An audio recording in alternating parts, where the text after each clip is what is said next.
হে everyone, আসসালামু আলাইকুম। সবাই কেমন আছেন? আশা করি সবাই ভালো আছেন। কেওএসসি এডুকেশনের পক্ষ থেকে সবাইকে অভিনন্দন।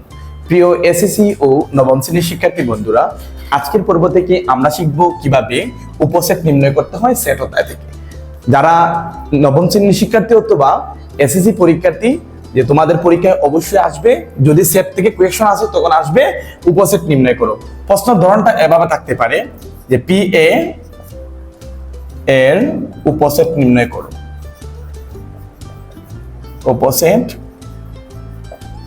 নির্ণয় করো, পি এ এর উপসেট নির্ণয় করো। আবার মাঝে মাঝে এই ধরনের কোয়েশ্চন আসে, দেখাও যে পি এ এর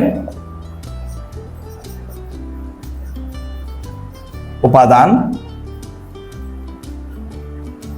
n হলে 2n কে সমর্থন করে, 2n কে সমর্থন করে। এই ধরনের এই রিলেটেড কোয়েশ্চন কিন্তু অনেকবারই কিন্তু পরীক্ষার মধ্যে আসে। তো আমরা দেখতে পাবো এই রিলেটেড একটা কোয়েশ্চন অবশ্যই পরীক্ষার মধ্যে আমরা পেয়ে যাব, যে পি এ এর উপসেট নির্ণয় করে। এখানে এ থাকতে পারে, বিও থাকতে পারে, সিও থাকতে পারে, যে কোনো একটি লেটার দেওয়া থাকতে পারে। আবার ওই লেটারটির সাথে কিন্তু রিলেশন আছে উপরের উদ্দীপকের কোয়েশ্চনের সাথে। ধরেন এ থাকলে এ দিতে পারে, বি দিতে পারে, সি দিতে পারে, যে কোনো একটি মান উপর থেকে নিয়ে এখানে বলতে পারে যে পি এ এর উপসেট নির্ণয় করে দেখাও যে পি এ এর মান 2n কে সমর্থন করে। এই রিলেটেড কোয়েশ্চন কিন্তু আসবে।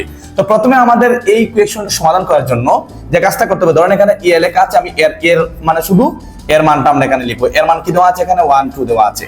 তো প্রথমে আমরা যেহেতু 2n এর মান নির্ণয় করতে হবে, তার 2n কে সমর্থন করতে হবে, তাই আমরা একটা কাজ করব, n এর মান বের করব। n মানে মোট সংখ্যা, এখানে মোট সংখ্যা আছে 2টা, আমি লিখবো 2টা। যদি 3টা থাকে 3টি থাকলে আমি লিখবো 3টি, 4টি থাকলে আমি লিখবো 4টি। এখানে আছে 2টি।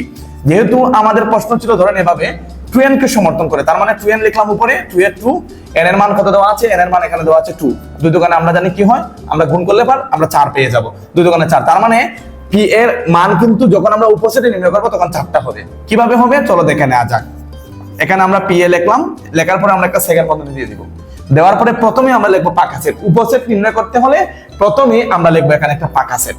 তারপরে যে মানটা বলা আছে এখানে এর মান, এর মধ্যে মান দেওয়া আছে কি 1 আছে 2 আছে, আমরা এটাকে আমরা প্রথমে আলাদা করে নিব। প্রথমে আমরা 1 নিব, তারপরে আমরা এখান থেকে 2 নিব। প্রথমে আমি নিলাম উপসেটের প্রথমে কি পাকা সেট, তারপরে আমি নিলাম 1, তারপরে নিলাম আমি 2। দেখা যাচ্ছে এখানে আমরা একটা একটা নিয়ে আমাদের কাজ শেষ। এখন আমরা একটা নিতে পারবো না, তাই আমরা নিতে পারি 2টা। এখানে দেওয়া আছে 1 2, আমি লিখলাম এখানে 1 2, সেকেন্ড বন্ধনী আমি দিয়ে দিলাম। তাহলে আমরা এখানে উপসেট পেয়েছি 4টা। এখানে পেয়েছি আমরা অঙ্ক করে 4টা, এখানে আবার উপসেট পেয়েছি 4টা, 1টা 2টা 3টা 4টা। এটা হলো আমাদের উপসেট। তো আসো এবার আমরা যদি বির মান দেওয়া থাকে, ধরেন এখানে পি এ এর উপসেট না বলে লিখছি, এখানে মনে করেন আপনার কোয়েশ্চনে আসছে পিবি এর উপসেট নির্ণয় করো। তো পিবি এর উপসেট নির্ণয় করার জন্য কি করতে হবে? আমাদেরকে প্রথমে আমরা n এর মান নির্ণয় করতে হবে। তো n এর মান আমরা জানি বির মধ্যে কি দেওয়া আছে, কয়টা আছে? 1টা 2টা 3টা।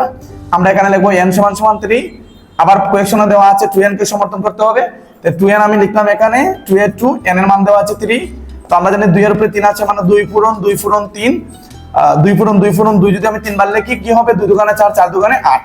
তো তার মানে এখানে যতটা আছে আমরা 2 এর উপরে ঠিক তত লিখবো। যদি 3 থাকে 3টি থাকলে 3টা, 4টা থাকলে 4টা, 5টা থাকলে 5টা আমরা লিখবো। এখানে 2 এর উপরে 3 দিলে আমরা ক্যালকুলেটরের মাধ্যমে পাবো 8 পাবো। তার মানে আমাদের উপসেট হবে 8টা।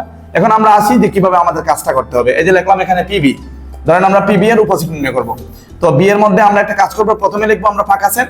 তারপরে এখানে আছে প্রথম সংখ্যা কি আছে 1, তারপরে 2, তারপরে 3। তো আমরা প্রথমে লিখবো 1, তারপরে আমরা লিখবো 2, তারপরে আমরা লিখবো এখানে 3। তার মানে আমি একবার করে লিখেছি, এখানে একবার করে লিখেছি 1 2 3 আলাদা আলাদা আমি লিখেছি। তারপরে যেহেতু এখানে সংখ্যা 3টা আছে, তারপরে আমরা 2বার করে করতে পারবো। 1 2 আমরা 1 2 নিলাম, তারপরে আবার নিব আমরা 1 দ্বারা 3 কে নিতে পারবো 1 3 1 2 1 3। তারপরে আমরা 1 2 1 3 লিখেছি, 1 বাদ, 1 দিয়ে কিন্তু আর কখনো এটাকে আলাদা করা যাবে না, তাই আমরা 2 দিয়ে কাজ করতে পারি। তো 2 দিয়ে যদি আমরা করি কি লিখতে পারবো? 2 3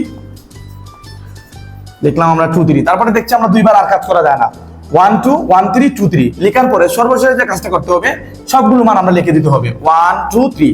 যখন আপনি আর কোনোভাবে ভাঙাতে পারবেন না, উপসেট নিতে পারবেন না, তখনই আপনি সবগুলো মান লিখে দিবেন। তারপরে আপনি সেকেন্ড বন্ধনী দেওয়ার পরে গণনা করে দেখবেন এখানে ছিল আমাদের মান 8টি, এখানে 8টি আছে কিনা 1 2 3 4 5 6 7 8। তাহলে আমাদের আনসার সঠিক পেয়েছি, আমরা উপসেট নির্ণয় করতে পারছি। তো